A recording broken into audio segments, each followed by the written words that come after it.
Before there were laws, before there were crowns, before there were empires, there was character. And among the northern peoples of the Old World, character was not taught through comfort. It was forged through storm, hunger, oath, and fire. What remained were not commandments carved in temples, but virtues carved into men. They called them the 9 noble virtues, not gifts, not titles, but burdens willingly carried.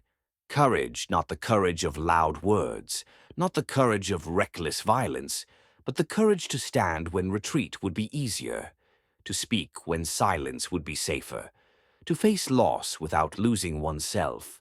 Every man meets a moment where fear offers him a way out. The warrior chooses to stay. Truth. Truth is not politeness, it is alignment with reality. A man who lies fractures himself.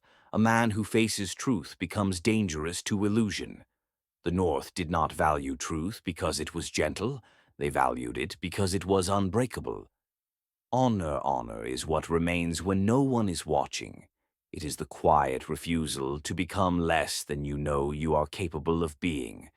No witness, no reward. Only the blade edge of your own standards. Fidelity. Fidelity is not loyalty to power. It is loyalty to principle, to your oath, your word, your kin, your calling. A man without fidelity becomes useful to everyone and trusted by no one. Discipline.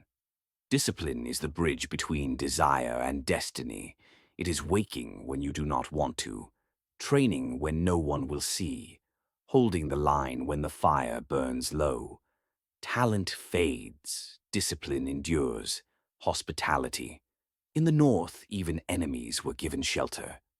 Not because the world was kind, but because cruelty corrupts the strong faster than the weak. Hospitality was not softness, it was sovereignty over one's own nature. Industriousness. The North did not romanticize labor. They respected it because survival demanded it. To work is to resist entropy. To build is to defy decay. The man who refuses to create will eventually be consumed by what he avoids. Perseverance, storms pass, winters end, battles are lost.